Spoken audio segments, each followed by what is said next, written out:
Hello aspirants, எல்லாத்துக்கும் வணக்கம். இந்த வீடியோவில் ரொம்ப ஒரு முக்கியமான விஷயத்தை பற்றி தான் பேச போகிறோம். ஓகேங்களா? ஸோ இது வந்து என்னென்னா இன்டர்நேஷ்னல் கரண்ட் அஃபேர்ஸு. ஓகேங்களா? ஸோ நீங்கள் எந்த எக்ஸாமுக்கு படித்தாலும் சரி, ஓகேங்களா, நீங்கள் டிஎன்பிசி படித்தாலும் சரி, எஸ்எஸ்சி, ரயில்வே, வேறு ஏதாவது எக்ஸாம்ஸ்க்கு படிச்சிருந்தாலும் சரி, இந்த வீடியோவிலேருந்து கம்பல்சரி எனக்கு தெரிஞ்சு ஒரு கொஸ்டின் வர்றதுக்கான வாய்ப்புகள் ரொம்ப அதிகம். ஓகேங்களா? அந்த அளவுக்கு ரொம்ப முக்கியமான விஷயத்தை பற்றி தான் இந்த வீடியோவில் வந்து பார்க்க போகிறோம். ஸோ அது என்ன வீடியோ அப்படின்னா, இன்டர்நேஷ்னல் லெவலில் ஒரு இம்பார்ட்டண்டான பர்சனுக்கு வந்து மரண தண்டனை, அதாவது டெத் சென்டென்ஸ் வந்து கொடுத்துருக்காங்க. ஸோ அவங்க யார், எதுக்காக அவங்களுக்கு வந்து மரண தண்டனை வந்து கொடுத்துருக்காங்க, இவங்க அப்படி என்ன பண்ணுனாங்க அப்படிங்கிறது தான் வந்து இந்த வீடியோவில் வந்து பார்க்க போகிறோம். ஓகேங்களா? ஸோ வாங்க இந்த வீடியோவை பார்த்துருவோம். ஸோ இதில் யாருக்கு வந்து மரண தண்டனை கொடுத்துருக்காங்க அப்படின்னு பார்த்தீங்கன்னா, ஷேக் ஹசீனா அப்படிங்கிறவங்க. ஓகேங்களா? ஸோ ரெகுலராக வந்து நீங்கள் நியூஸ் பேப்பர் படிச்சுட்டு இருந்தீங்கன்னா இவங்களை பற்றி நல்லாவே தெரிஞ்சிருக்கும். இவங்க யார் அப்படின்னா, இந்தியாவோட அண்டை நாடாக இருக்கக்கூடிய வங்கதேசம், அதாவது பங்களாதேஷ்னு சொல்கிறோமில்லங்க. ஸோ அந்த நாட்டோட பிரதமர் தான் வந்து யார் அப்படின்னா ஷேக் ஹசீனா அப்படின்னு சொல்லக்கூடியவங்க. இவங்க யார் அப்படின்னா, இந்த நாடு வந்து, அதாவது வங்கதேச நாடு வந்து சுதந்திரம் அடைகிறதுக்கு காரணமாக இருந்த ஒரு முக்கியமான நபர். அவங்களோட வம்சாவளியை வந்து சேர்ந்தவங்க தான். ஓகேங்களா? ஸோ இவங்க தான் வந்து என்ன அப்படின்னா, இந்த மரண தண்டனை, இவங்களுக்கு தான் வந்து மரண தண்டனை வந்து கொடுத்துருக்காங்க. எதுக்காக கொடுத்துருக்காங்க அப்படிங்கிறத வந்து டீட்டெயில்ஸ் வந்து பார்ப்போம். ஓகேங்களா? ஸோ இவங்க வந்து என்னன்னா, வங்கதேச பிரதமரா, அதாவது வங்காளத்தில் வந்து பிரதமராக இருக்கும்போது ஒரு மிகப்பெரிய இன்சிடென்ட் வந்து நடந்துச்சு. அதாவது ஜென்சி போராட்டம்னு சொல்லுவாங்களா, அந்த மாதிரி மாணவர்கள் வந்து போராட்டம் வந்து நடந்துச்சு. அந்த போராட்டத்தோட விளைவு தான் வந்து இன்னைக்கு அவங்களுக்கு மரண தண்டனை வந்து கொடுக்குற அளவுக்கு வந்து நடந்திருக்கு. ஓகேங்களா? ஸோ இவங்க வந்து ஒரு கட்சியோட தலைவராக இருக்காங்க. எந்த கட்சிக்கு அப்படின்னா, அவாமி லீக் கட்சி. இது வந்து வங்கதேசத்தில் இருக்கக்கூடிய, இங்கே எப்படி நமக்கு இந்தியாவில் வந்து பிஜேபி காங்கிரஸ் இருக்கோ, அந்த மாதிரி பங்களாதேஷில் இருக்கக்கூடிய ரொம்ப முக்கியமான கட்சி இந்த கட்சி. இந்த கட்சியோட தலைவராக வந்து அவங்க தான் வந்து இருக்கிறாங்க. ஓகேங்களா? ஸோ இதுக்கு முன்னாடி வங்கதேசம் எப்படி உருவாச்சுன்னு பார்த்துட்டோம். ஸோ வங்க பிரிவினை அப்படிங்கிற விஷயம் வந்து நம்ம ஹிஸ்ட்ரியில் வந்து படிச்சிருப்போம். ஸோ 1905 வருஷம் வந்து நமக்கு வந்து இந்தியாவிலிருந்து வங்காளத்தை வந்து பிரித்தாங்க, பிரிட்டிஷ்காரங்க வந்து பிரித்தாங்கன்னு பார்த்துருப்போம். ஸோ அதுக்கப்புறம் மறுபடியும் வந்து என்னென்னா 1911 வந்து வங்கதேசத்தை மறுபடியும் இந்தியா கூட வந்து சேர்த்துருப்பாங்க. ஸோ அதுக்கப்புறம் வந்து என்ன அப்படின்னா, இந்தியா சுதந்திரம் அடைஞ்சதுக்கு அப்புறம், அதாவது இந்தியாவும் பாகிஸ்தானும் தனித்தனியாக சுதந்திரம் வாங்கிட்டு தனித்தனி நாடுகளாக பிரிஞ்சதுக்கு அப்புறம் 1971 ஸோ இந்த வங்கதேசம் அப்படிங்கிறது இந்தியாவோட கிடையாதுங்க, பாகிஸ்தானோட வந்து இருந்துச்சு. ஓகேங்களா? ஸோ பாகிஸ்தான் அப்படிங்கிறது இந்தியா சுதந்திரமானதுக்கு அப்புறம் இந்தியாவோட மேற்கு எல்லையில வந்து மேற்கு பாகிஸ்தானாகவும், இந்தியாவோட கிழக்கு எல்லையில் இருக்கக்கூடிய, அதாவது இந்த வங்கதேசம் வந்து கிழக்கு பாகிஸ்தான் அப்படின்னு சொல்லிட்டு ரெண்டு பாகிஸ்தானா வந்து இருந்துச்சுங்க. அதாவது ஒரே பாகிஸ்தான் தான். ஸோ இந்தியா வந்து நடுவில் வந்து இருந்துச்சு. ஓகேங்களா? அதனால மேற்கு பாகிஸ்தான், கிழக்கு பாகிஸ்தான் அப்படின்னு இருந்துச்சு. ஸோ அந்த டைமில் என்னென்னா, இந்த கிழக்கு பாகிஸ்தான் சொல்லக்கூடிய பங்களாதேஷில் இருக்கக்கூடிய மக்கள்லாம் வந்து என்ன பண்ணாங்க, எங்களுக்கு தனியாக ஒரு நாடு வேணும், ஸோ எங்கள் நாட்டுக்கு வந்து நாங்கள் வங்கதேசம்னு சொல்லி பேர் வச்சுக்கிறோம் அப்படின்னு சொல்லி ஆசைப்பட்டாங்க. ஸோ அதுக்கு இந்தியா முழு ஆதரவு தெரிவித்து வங்கதேசம் சொல்லி ஒரு நாடு உருவாகிறதுக்கு இந்தியா ரொம்ப மிகப்பெரிய அளவில் வந்து என்னென்னா உதவி வந்து பண்ணியிருக்குங்க. ஓகேங்களா? ஸோ இப்படிப்பட்ட கால சூழ்நிலையில் வந்து 1971 வங்கதேசம் அப்படிங்கிற நாடு வந்து உருவாச்சு.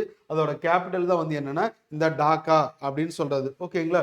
ஸோ இதுக்காக பார்த்தீங்க அப்படின்னா, நமக்கு எப்படி சுதந்திரம் கிடைக்கும் போது பல பேர் வந்து நமக்காக போராடி உயிர் தியாகம் பண்ணியிருப்பாங்களோ, ஸோ அதே மாதிரி இந்த வங்கதேசம் உருவாகிறதுக்கும் நிறையா பேர் வந்து போராடி உயிர் தியாகம் வந்து பண்ணியிருப்பாங்க. ஸோ அப்படி உயிர் தியாகம்லாம் பண்ணி தான் இந்த வங்கதேசம் அப்படிங்கிற ஒரு நாடு வந்து உருவாச்சு. ஓகேங்களா? ஸோ இதுதான் வந்து பங்களாதேஷ் எப்படி உருவாச்சு அப்படிங்கிற ஒரு ஹிஸ்ட்ரி. இதில் இப்போ என்ன பிரச்சனை அப்படிங்கிறத பார்த்தீங்கன்னா, எனக்கு பங்களாதேஷ் உருவாகணும்னு சொல்லி போராடி இருப்பாங்கன்னு சொன்னேன்னா, போராடி நிறைய பேர் வந்து இறந்துருப்பாங்க இல்லைங்க. ஸோ இப்போ இறந்தவங்களுக்கு அவங்களோட வம்சாவளி வந்து என்னென்னா இந்த பங்களாதேஷில் வந்து இருந்திருப்பாங்க. ஓகேங்களா? ஸோ இப்போ ஷேக் ஹசீனா வந்து என்ன சொல்கிறாங்க அப்படின்னா, ஸோ இந்த பங்களாதேஷ் வந்து ஃப்ரீடம் வாங்குறதுக்கு வந்து நிறையா பேர் போராடி உயிர் தியாகம் வந்து பண்ணியிருக்காங்க. அவங்களோட பேர குழந்தைகளுக்கு ஸோ அரசு பணியிலையும் சரி, மற்ற எல்லா விஷயங்களையும் சரி, எனக்கு 30% வந்து ரிசர்வேஷன், அதாவது 30% வந்து இடஒதுக்கீடு கொடுக்கணும் அப்படின்னு வந்து சொல்லியிருப்பாங்க. அதுக்கு வந்து என்ன பண்ணியிருப்பாங்கன்னா, இப்போதைக்கு இருக்கக்கூடிய இளைஞர்கள் வந்து என்ன பண்ணியிருப்பாங்க, நீங்கள் அதை எப்படி கொடுக்கலாம், ஸோ 30% இடஒதுக்கீடு கொடுத்தீங்கன்னா மற்றவங்களும் வந்து பாதிக்கப்படுறோமில்ல, ஸோ அது அப்போ அவங்க போராடினாங்கன்னா அது அவங்களோட முடிஞ்சு போச்சு. இப்போ வந்து அதுக்கு இடஒதுக்கீடு கொடுத்தா அது எந்த வகையில் நியாயம் அப்படின்னு சொல்லிட்டு இளைஞர்கள், அதாவது இன்னைக்கு பங்களாதேஷில் இருக்கக்கூடிய இளைஞர்கள் வந்து எல்லாருமே வந்து எதிர்ப்பு தெரிவிப்பாங்க. அதுக்கு ஷேக் ஹசீனா அவர்கள் வந்து இல்லை நான் பண்ணக்கூடிய விஷயங்கள் வந்து சரிதான், ஓகேங்களா, அவங்க வந்து நம்ம நாடு வந்து சுதந்திரம் அடையணும், பங்களாதேஷ் உருவாகணும்னு சொல்லி உயிர் தியாகம் வந்து பண்ணியிருக்காங்க. ஸோ அவங்களோட உயிர் தியாகத்தை போற்றணும் அப்படின்னா நம்ம அவங்களோட பேர குழந்தைங்களுக்கெல்லாம் வந்து 30% இடஒதுக்கீடு கொடுக்கறது தான் வந்து சரியா இருக்கணும் அப்படின்னு வந்து சொல்லியிருப்பாங்க. அதுக்கு வந்து இளைஞர்கள் வந்து எதிர்ப்பு தெரிவிச்சிருப்பாங்க. இதுல ஏன் வந்து சொல்லக்கூடிய, அதாவது ஷேக் ஹசீனா சொன்ன விஷயம் கரெக்ட் தானே அப்படின்னு நமக்கு தோணி இருக்கலாம், ஓகேங்களா. ஸோ அவங்க சொன்ன விஷயம் மேபி கரெக்டா இருந்திருந்தாலும் அவங்க சொன்ன விதம் தான் வந்து என்னன்னா இளைஞர்களை வந்து இன்னும் வந்து கோபப்படைய வச்சிருச்சு அப்படின்னு சொல்றாங்க. ஸோ அவங்க சொன்ன விஷயங்கள் என்ன அப்படின்னா, நீங்க இவ்வளோ இளைஞர்களுக்கு எதிர்ப்பு தெரிவிக்கிறீங்க, இல்ல மாணவர்கள் வந்து எதிர்ப்பு தெரிவிக்கிறீங்க, உங்களை எல்லாம் அடக்கிறதுக்கு வந்து ஒரு பெரிய படையெல்லாம் தேவையில்லை, என் கட்சியில் இருக்கக்கூடிய ஒரு சின்ன மாணவர் படையே வந்து உங்களுக்கு போதுமானது, ஓகேங்களா. ஸோ நான் நினச்சேன்னா உங்களை வந்து ஈஸியாக கண்ட்ரோல் பண்ணிடுவேன் அப்படின்னு சொல்லியிருப்பாங்க. இன்னொன்று, ஷேக் ஹசீனாவோட பேசிக்காக அவங்களோட நேச்சர் என்ன அப்படின்னா, அவங்க என்ன நினைக்கிறாங்களோ அதுதான் வந்து நடக்கணும் அப்படின்னு எதிர்பார்க்கக்கூடிய ஒரு நபர் அப்படின்னு சொல்கிறாங்க, ஓகேங்களா. ஸோ அதனால அவங்க எடுத்த முடிவில் அவங்க வந்து ரொம்ப ஸ்ட்ராங்காகவே இருந்திருக்காங்க. ஸோ நான் சரி வந்து 30% வந்து ரிசர்வேஷன் கொடுத்தே தீருவேன் அப்படின்னு வந்து சொல்லியிருக்காங்க.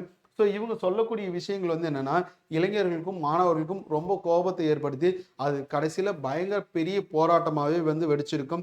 இது 2024 ஜூன் ஜூலை மாதங்களில் வந்து போராட ஆரம்பிச்சிருப்பாங்க. இந்த ஜூலை 1ஆம் தேதி அப்படிங்கிறது வந்து வெளிப்படையாகவே எல்லாரும் வந்து பயங்கரமா வந்து போராடி இருப்பாங்க. ஒரு கட்டத்துல பார்த்தீங்க அப்படின்னா, ஸோ அவங்க இந்த ஷேக் ஹசீனாவோட குடியிருப்பு, அதாவது இப்ப நம்ம பிரதமர் குடியிருப்புன்னு சொல்றோமில்லங்க. ஸோ அந்த மாரி அவங்களோட குடியிருப்பு உள்ள பூந்து அடிச்சு நொறுக்கியிருப்பாங்க. ஸோ இதுல இன்னும் எந்த விஷயம் வந்து இவங்கள இந்த அளவுக்கு வந்து கோவப்பட வச்சது அப்படின்னா, ஷேக் ஹசீனா வந்து ஒரு இடத்துல வந்து என்னன்னா, இந்த இளைஞர்கள பார்த்து என்ன சொல்லியிருப்பாங்கன்னா, நீங்கலாம் வந்து ரஜாக்கர்கள் அப்படின்னு வந்து சொல்லியிருப்பாங்க. அதாவது ரஜாக்கர்கள்னா என்ன மீனிங் அப்படின்னா, யார வந்து இவங்க சொல்றாங்க அப்படின்னு பார்த்தோம்னா, நமக்கு வந்து பங்களாதேஷுக்கு வந்து உருவாச்சுன்னு சொன்னோமில்லங்க. ஸோ அப்போ வந்து என்னன்னா, இவங்க பங்களாதேஷ் உருவாகணும்னு சொல்லிட்டு பங்களாதேஷும் பாகிஸ்தானும் வந்து சண்டை போட்டுக்கிட்டு இருந்திருப்பாங்க. அதாவது போராடிட்டு இருந்திருப்பாங்க. ஸோ அந்த சமயத்துல பங்களாதேஷ்ல இருந்த பங்களாதேஷிஸ், அதாவது வங்கதேச நாட்டை சேர்ந்த இந்த நபர்கள் வந்து, அதாவது வங்கதேச குடிமக்கள்ல ஒரு சிலர் வந்து என்னன்னா, வங்கதேசத்துக்கு எதிரா, இந்த அரசுக்கு எதிரா பாகிஸ்தானுக்கு வந்து ஹெல்ப் பண்ணியிருப்பாங்க. நம்ம சிம்பிளா சொல்ல போனோம்னா துரோகிகள், ஓகேங்களா. ஸோ இவங்களை தான் வந்து என்னன்னா ராஜாக்கர்கள்னு சொன்னாங்க. அதாவது வங்கதேசம் வந்து உருவாகிறதுக்காக போராடிட்டு இருந்த காலகட்டத்தில் வங்கதேசத்தை சேர்ந்த சில மக்கள் வங்கதேசத்துக்கு எதிராக பாகிஸ்தானுக்கு வந்து சப்போர்ட் பண்ணியிருப்பாங்க. ஸோ அவங்கள தான் வந்து என்னன்னா ரஜாக்கர்கள்னு சொல்றாங்க. ஸோ அப்ப இது எப்படி இவங்க ஷேக் ஹசீனா சொல்லியிருப்பாங்கன்னா, நான் வந்து 30% ரிசர்வேஷன் கொடுக்குறேன்னா இவங்களுக்கு கொடுக்காம வேற யாரு ரஜாக்கர்களுக்காக கொடுக்க முடியும். ஸோ இதுக்கு எதிராக போராடக்கூடியவர்கள் எல்லாருமே வந்து யாருன்னா ரஜாக்கர்கள் அப்படின்னு வந்து சொல்லியிருப்பாங்க. ஸோ இந்த விஷயம்தான் வந்து அந்த மாணவர்களையும் இளைஞர்களையும் வந்து ரொம்ப கோபம் அடைய வச்சு போராட்டத்துக்கு மிகப்பெரியசா வந்து வழிவகுத்திருக்கும் அப்படின்னு சொல்றாங்க. ஸோ இந்த போராட்டம் வந்து நடந்துகிட்டு இருக்கு. ஒரு கட்டத்தில் ரொம்ப தீவிரமாயிருச்சு, ஓகேங்களா. ஸோ கட்டுப்படுத்த முடியாத அளவுக்கு வந்து ரொம்ப தீவிரமாயிருச்சு. அதனால என்ன பண்றாங்க அப்படின்னா, 2024 ஆகஸ்ட் 5ஆம் தேதி வந்து என்ன பண்ணிடுறாங்கன்னா, ஷேக் ஹசீனா வந்து அவங்களோட குடியிருப்பை, அதாவது இன்னும் சொல்ல போனா பங்களாதேஷை விட்டே வந்து வெளியேறிடுறாங்க. ஸோ அதாவது என்ன சொல்றாங்கன்னா, பங்களாதேஷ்ல இருந்து வெளியேறி அவங்க தன்னை காப்பாத்திக்கணும் அப்படிங்கிறதுக்காக இந்தியாவில் வந்து தஞ்சம் புகுந்துட்டதா சொல்றாங்க. இன்னமும் அவங்க இந்தியாவில் எங்க இருக்காங்க அப்படிங்கிறது யாருக்குமே தெரியாது. உண்மையா இந்தியாவில் தான் இருக்காங்களா, ஒருவேளை இந்தியாவில் இருந்தா எங்க இருக்காங்க அப்படிங்கிறது தெரியாது. ஒரு சில ஊடகங்கள் மட்டும் வந்து என்ன சொல்றாங்க அப்படின்னா, ஷேக் ஹசீனா வந்து இந்தியாவில் தான் இருக்காங்க, இந்திய அரசாங்கம் வந்து அவங்கள வந்து பாதுகாத்துக்குது அப்படின்னு வந்து சொல்றாங்க, ஓகேங்களா. ஸோ இப்படி வந்து என்னன்னா அவங்க நாட்டை விட்டு வெளியில போயிட்டாங்க. ஸோ அவங்க போனது மட்டும் இல்லாம அவங்களுக்கு ஹெல்ப் பண்ண அந்த வங்கதேச நாட்டோட ராணுவ தளபதி, ஓகேங்களா. ஸோ அவர் யாரு அப்படின்னா சௌத்ரி அப்துல்லா அல் மரூன் அப்படிங்கிறவர் தான் வந்து என்னன்னா அந்த நாட்டோட ராணுவ தளபதியாகவும் வந்து இருந்திருப்பாரு, ஓகேங்களா. ஸோ இவரும் வந்து என்னன்னா இந்த நாட்டை விட்டு வெளியில போயிட்டாரு அப்படின்னு சொல்றாங்க. ஸோ இவங்களாம் வெளியில வந்ததுக்கு அப்புறம் இன்னும் போராட்டம் வந்து அங்கே அதிகமாக இருக்கும். ஓகேங்களா? ஸோ இப்போ என்ன ஆச்சு அப்படின்னா, இப்போ பங்களாதேஷில் இருக்கக்கூடிய சர்வதேச குற்றவியல் தீர்ப்பாயம், அதாவது நம்மளதுல இந்தியாவில் வந்து சுப்ரீம் கோர்ட் ஆஃப் இந்தியான்னு சொல்கிறோம்லங்க. ஸோ அந்த மாதிரி பங்களாதேஷில் இருக்கக்கூடிய ஒரு ஹையஸ்ட் கோர்ட், அதுதான் வந்து என்னன்னா சர்வதேச குற்றவியல் தீர்ப்பாயம் அப்படின்னு வந்து சொல்றாங்க. ஸோ அங்கே வந்து கேஸ் வந்து போட்டாங்க. கேஸ் வந்து நடந்துகிட்டு இருந்திருக்கு. ஓகேங்களா? ஸோ இந்த கேஸுக்கான தீர்ப்பு சமீபத்தில் வந்து என்னன்னா இந்த தீர்ப்பாயம், அதாவது கோர்ட் வந்து என்னன்னா தீர்ப்பு வந்து கொடுத்துருக்காங்க. ஸோ இந்த தீர்ப்பு மட்டும் பார்த்தீங்க அப்படின்னா கிட்டத்தட்ட 453 பக்கம் வந்து இருந்திருக்கு. ஸோ இந்த தீர்ப்பில் பார்த்தீங்கன்னா என்ன சொல்லியிருக்காங்கன்னா, ஷேக் ஹசீனா மேலே வந்து என்னன்னா 5 விதமான குற்றச்சாட்டுகள் வந்து வச்சிருக்காங்க. ஸோ என்னென்ன மாதிரி குற்றச்சாட்டுகள் அப்படிங்கிறத பார்த்தோம்னா, அதாவது அமைதியாக இருந்த நாட்டில் வந்து போராட்டத்தை வந்து தூண்டி விட்டாங்க அப்படின்னு. ரெண்டாவது விஷயம் வந்து என்னன்னா, இவங்க எந்தவித முன்னெச்சரிக்கையும் இல்லாமல் மாணவர்கள் வந்து தாக்கிட்டாங்க அப்படின்னு சொல்லியிருப்பாங்க. அதுக்கப்புறம் இந்த போராட்டத்தின் போது இந்த மாணவர்கள் தாக்குனாங்கன்னு சொன்னோம்லங்க. ஸோ அப்போ வந்து என்ன பண்ணிட்டாங்க அப்படின்னா, கிட்டத்தட்ட 1400 பேர் வந்து உயிரிழந்துட்டாங்க அப்படின்னு சொல்றாங்க. அதாவது இந்த போராட்டத்தின் போது இவங்க தாக்குனதுல 1400 பேர் வந்து இறந்துட்டாங்க. அது இல்லாமல் பார்த்தீங்கன்னா கிட்டத்தட்ட 25,000 பேர் வந்து என்னென்னா படுகாயம் அடைஞ்சிட்டாங்க. ஓகேங்களா? ஸோ அடிதடி வந்து நடந்திருக்கும். அந்த அடிதடியில் வந்து என்னென்னா 25,000 பேர் வந்து கை கால்கள் எல்லாம் இழந்து ரொம்ப படுகாயம் அடைஞ்சிட்டாங்க அப்படின்னு சொல்கிறாங்க. ஸோ இதை வந்து மிகப்பெரிய ஒரு குற்றமாகவும் அதேமாரி முக்கியமான குற்றமாகவும் வந்து அந்த குற்றப்பத்திரிகையில் வந்து சொல்லியிருக்காங்க. ஸோ அது இல்லாமல் பார்த்தீங்க அப்படின்னா, ஸோ இவங்க வந்து மரணத்தை வந்து விளைவிச்சாங்க அப்படின்னு சொல்லிட்டு கிட்டத்தட்ட ஒரு 5 விதமான குற்றச்சாட்டுகளை வந்து இவங்க மேலே வச்சிருக்காங்க. இந்த 5 குற்றச்சாட்டுல 3 குற்றச்சாட்டுகள் வந்து முழுமையா நிரூபிக்கப்பட்டிருக்கு. ஓகேங்களா? ஸோ இன்னும் 2 குற்றச்சாட்டுக்கான சரியான ஆதாரங்கள் கிடைக்காம அது இன்னும் கோர்ட்ல கேஸ்ல அப்படியே இருக்கு. இப்போதைக்கு 3 குற்றச்சாட்டுக்கு மட்டும் வந்து என்னன்னா ஆதாரங்கள் போதுமானதாக இருந்துச்சு அப்படின்னு சொல்லிட்டு அவங்களுக்கு வந்து குற்றம் வந்து நிரூபிக்கப்பட்டிருக்கு. அந்த குற்றத்துக்கான தண்டனையா தான் மரண தண்டனை வந்து கொடுத்துருக்காங்க. ஓகேங்களா? ஸோ இந்த மரண தண்டனை வந்து 2 பேர்த்துக்கு வந்து கொடுத்துருப்பாங்க. ஒன்று வந்து ஷேக் ஹசீனா அவங்களுக்கு, 2வது இன்னொன்று யாருன்னா அந்த தளபதின்னு சொன்னோம்லங்க, அவருக்கு வந்து கொடுத்துருக்காங்க. இதுல என்ன ஒரு விஷயம் அப்படின்னா, அந்த தளபதிக்கும் மரண தண்டனை தான் கொடுத்துருந்தாங்க. ஆனா வந்து அவர் அப்ரூவரா மாறிட்டாரு. ஸோ அப்ரூவரா மாறிட்டார் அப்படின்னா அவர் வந்து சாட்சியமா மாறிட்டாருன்னு சொல்லுவாங்க. ஸோ அவர் வந்து சாட்சியமா மாறிட்டு, அட ஆமாங்க, நாங்களாம் தான் தப்பு பண்ணோம். ஸோ இந்த மாதிரி விஷயம்லாம் எங்களுக்கு தெரிஞ்சுதான் நடந்துச்சு. நாங்க தான் பண்ணோம் அப்படின்னு சொல்லிட்டாரு. ஸோ அதனால வந்து என்ன பண்ணிட்டாங்கன்னா, அவருக்கு கொடுத்த மரண தண்டனைய 5 ஆண்டு சிறை தண்டனையா வந்து மாத்திட்டாங்க. அதாவது 5 இயர்ஸ் ஜெயில் சென்டென்ஸா வந்து குறைச்சிட்டாங்க அப்படின்னு சொல்றாங்க. ஓகேங்களா? ஸோ இதனால இப்ப என்ன விஷயம் அப்படின்னா, இப்ப ஹசீனாவுக்கு வந்து மரண தண்டனை குடுத்துட்டாங்களா?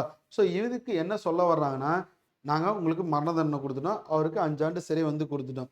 சப்போஸ் நம்ம இதுல எப்படி வந்து ஒரு கோர்ட் வந்து தீர்ப்பு குடுத்துட்டாங்க அப்படின்னா, மேல்முறையீடுன்னு சொல்லி போவோமா? அதே மாரி இவங்களும் வந்து மேல்முறையீடு போலாம். அதிகபட்சம் 30 நாள் தான் டைமு. ஸோ இந்த 30 நாளுக்குள்ள நீங்க வந்து மேல்முறையீடு போலாம் அப்படின்னு சொல்றாங்க. சப்போஸ் போகல அப்படின்னா, இவங்களுக்கு வந்து இந்த தண்டனை வந்து நிறைவேற்றிருவாங்க அப்படின்னு சொல்றாங்க. இதுல ஒரு சட்ட சிக்கல் இருக்கு. என்ன சட்ட சிக்கல் அப்படின்னா, இப்ப ஹசீனா எங்க இருக்காங்கன்னு பார்த்தோம், இந்தியாவுல இருக்காங்கன்னு சொல்லி பார்த்தோம். ஸோ இப்ப என்னன்னா, இவங்க இந்தியாவுல இருக்காங்க அப்படிங்கிறனால, பங்களாதேஷ்னால வந்து இந்த தண்டனை வந்து நிறைவேற்ற முடியுமா அப்படின்னு பார்த்தா, அது வந்து ஒரு கேள்விக்குறி தான். அதுக்கான காரணங்கள் என்ன சொல்றாங்க அப்படின்னா, பங்களாதேஷ் இந்த தண்டனையை நிறைவேற்றணும் அப்படின்னு நினைச்சாங்கன்னா, அவங்க இந்தியாவுக்குள்ள இருந்து இவங்கள நாடு கடத்தணும் அப்படின்னு சொல்றாங்க. அதாவது ஹசீனாவை வந்து இந்தியாவுல இருந்து பங்களாதேஷ்க்கு வந்து கூட்டிட்டு போகணும்னு சொல்றாங்க. அதுக்கு பேரு நாடு கடத்துறது அப்படின்னு சொல்லுவாங்க. ஸோ இதுக்கு இந்தியா வந்து முழுமையா ஒத்துழைக்கணும். அப்படி ஒத்துழைச்சா மட்டும்தான் அவங்கள வந்து நாடு கடத்த முடியும். ஓகேங்களா? ஒருவேளை இந்தியா ஒத்துழைக்கல அப்படின்னா அவங்கள நாடு கடத்த முடியாது. ஸோ அதனால என்ன சொல்றாங்கன்னா, இந்த விஷயத்துல இந்தியா வந்து பங்களாதேஷுக்கு சப்போர்ட் பண்ணுமான்னு கேட்டா, அதுவும் மிகப்பெரிய கேள்விக்குறி தான். ஓகேங்களா? ஸோ ஏன்னா ஹசீனா அப்படிங்கிறவங்க எப்ப பிரதமர் ஆனாங்களோ அப்பையிலிருந்தே இந்தியா கூட வந்து ஒரு நல்ல நட்புறவுல தான் வந்து இருந்துட்டு இருந்திருக்காங்க. ஸோ அதனால அவங்கள நாடு கடத்துறதுக்கு இந்தியா வந்து அனுமதிக்காது அப்படின்னு யூகங்கள் வந்து சொல்றாங்க. ஸோ அடுத்தது ஒருவேளை டைரக்டா இந்தியாவை வந்து அப்ரோச் பண்ணும்போது இந்தியா ஒத்துக்கல அப்படின்னா, அடுத்தது பங்களாதேஷ் என்ன பண்ணுவாங்கன்னா, இன்டர்போல வந்து அவங்ககிட்ட வந்து ரெக்வஸ்ட் பண்ணுவாங்க. ஸோ இன்டர்போல் வந்து இந்தியாவில் வந்து என்ன பண்ணுவாங்க அப்படின்னா, ஸோ இங்கிருந்து அந்த ஹசீனாவை கூட்டி கொண்டு போயிட்டு ஸோ பங்களாதேஷில் வந்து விடுவாங்க. ஸோ அதுக்கு இன்டர்போல் இந்தியாவுக்குள்ளே வரணும் அப்படின்னாலும் இந்திய அரசாங்கம் வந்து அதுக்கும் வந்து ஒப்புதல் தரணும், இல்லைன்னா பர்மிஷன் வந்து தரணும். அதுக்கும் இந்திய அரசாங்கம் வந்து ஒத்துக்குமான்னு கேட்டால் அதுவும் கேள்விக்குறி தான். ஓகேங்களா? ஸோ ஒருவேளை இதுவும் முடியல அப்படின்னா அடுத்தது பங்களாதேஷ் வந்து நேராக எங்கே போவாங்கன்னா ஐநா சபையிட்ட வந்து போய் முறையிடுவாங்க. ஸோ தலைவரே, எங்களுக்கு வந்து ஷேக் ஹசீனாவுக்கு வந்து மரண தண்டனை கொடுத்துருக்கோம். நாங்கள் வந்து நாடு கடத்துறதுக்கு பார்த்தோம், முடியல. இன்டர்போலை வந்து அவங்ககிட்ட ரெக்வஸ்ட் பண்ணோம், அவங்களாலையும் முடியல. அடுத்தது ஐநா சபையாகிய உங்களை தான் வந்து நாங்கள் நம்பி வந்திருக்கோம். ஸோ எப்படியாவது அவங்கள கூட்டிகிட்டு வாங்கன்னு சொல்லி கேட்பாங்க.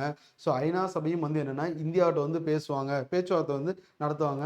ஸோ பங்களாதேஷ்காரங்க வந்து இந்த மாதிரி கேட்குறாங்க, அவங்கள வந்து அனுப்பிச்சுட்ற வேண்டியதானே அப்படின்னு சொல்லுவாங்க. ஸோ ஐநா சபையில் இந்தியாவுக்கு வந்து இன்ஃப்ளூயன்ஸ் வந்து ரொம்பவே அதிகம். ஸோ ஒருவேளை அவங்க வந்து ஐநா சபை சொல்கிறத வந்து கேட்காமையும் இருக்கலாம். ஒரு வேளை கேட்கலாம் அல்லது கேட்காமையும் போகலாம். ஓகேங்களா? ஒரு வேளை கேட்கல அப்படின்னா எதுவுமே பண்ண முடியாது. ஸோ ஒரு வேளை கேட்டுட்டாங்கன்னா மட்டும்தான் ஹசீனா வந்து பங்களாதேஷ் போவாங்க. அங்கே வந்து மரண தண்டனையை வந்து நிறைவேற்ற முடியும். ஒரு வேளை இந்தியா ஒத்துக்கலைன்னா ஸோ அவங்களுக்கு வந்து மரண தண்டனை வந்து நிறைவேற்ற முடியாது. ஸோ மரண தண்டனை கொடுத்தது மட்டும் இல்லாமல் இப்போ அதை நிறைவேற்றுறதுலையும் வந்து ஒரு மிகப்பெரிய சிக்கல் வந்து பங்களாதேஷ்க்கு வந்து இருக்குதுங்க. ஸோ இதுக்கு முன்னாடி யாருக்காவது இந்த மாதிரி மரண தண்டனை கொடுத்துருக்காங்களா அப்படின்னு பார்த்தா, ஸோ ஆமாங்க, இன்டர்நேஷ்னல் லெவலில் மிகப்பெரிய ஆட்களுக்கு எல்லாத்துக்குமே வந்து கொடுத்துருக்காங்க. ஸோ அதில் பார்த்தீங்க அப்படின்னா சதாம் ஹுசைன் ஈராக்கோட அதிபராக வந்து இருந்திருப்பாரு. அவருக்கு வந்து என்னென்னா மரண தண்டனை வந்து கொடுத்துருக்காங்க. அதே மாதிரி வந்து என்னென்னா முசோலினி, இத்தாலி நாட்டை சேர்ந்த முசோலினிக்கும் இதே மாதிரி தான். அவங்களுக்கு வந்து என்னென்னா மரண தண்டனை வந்து கொடுத்துருப்பாங்க. 2ஆம் உலகப் போருக்கு முன்னாடி வந்து அவர் தான் வந்து இத்தாலியோட அதிபராக வந்து இருந்திருப்பாரு. 2ஆம் உலகப் போர் முடிஞ்சதுக்கப்புறம் அவரை வந்து குற்றவாளியாக அனௌன்ஸ் பண்ணிட்டு அவருக்கும் மரண தண்டனை வந்து கொடுத்துருப்பாங்க. அதுக்கப்புறம் முஷாரப், பாகிஸ்தானோட முஷாரப், அவருக்கும் வந்து கொடுத்துருப்பாருங்க. அதுக்கப்புறம் 1ஆம் சார்லஸ், இங்கிலாந்து, பிரிட்டிஷ், இவர் வந்து என்னென்னா இளவரசராக வந்து இருந்திருப்பாரு. அதுக்கப்புறம் அதிபராகவும் வந்து இருந்திருப்பாரு. ஸோ அதுக்கப்புறம் இவர் வந்து பல்வேறு குற்றப்பின்னணிகள் கொண்டவர்னு சொல்லிட்டு இவர் மேலே வந்து குற்றம் சாட்டப்பட்டு இவருக்கும் வந்து மரண தண்டனை கொடுத்து நிறைவேற்றியிருப்பாங்க. ஓகேங்களா? ஸோ அதனால இந்த மாதிரி விஷயங்கள் இன்டர்நேஷ்னல் லெவலில் இருந்துச்சுனாலும் நமக்கு எக்ஸாமில் வந்து கேட்கறதுக்கான வாய்ப்புகள் வந்து ரொம்பவே அதிகம். ஓகேங்களா? ஸோ மறக்காமல் இந்த வீடியோ உங்கள் ஃப்ரெண்ட்ஸ்க்கு வந்து ஷேர் பண்ணுங்கள். இதில் இருக்கக்கூடிய கண்டென்ட்ஸ் எதெல்லாம் இம்பார்ட்டன்ட் நினைக்கிறீங்களோ அதை வந்து நோட்ஸை எடுத்து ரிவைஸ் பண்ணி வச்சுக்கோங்க. ஓகேங்களா? ஸோ இந்த மாதிரி இன்னும் உங்களுக்கு நியூஸ் தெரியணும் அப்படின்னா நம்மளோட வராண்டா ரேஸ் சேனலை வந்து சப்ஸ்கிரைப் பண்ணி வச்சுக்கோங்க. ஓகேங்களா? ஸோ இன்னொரு வீடியோவில் சந்திப்போம். நன்றி. தேங்க்யூ.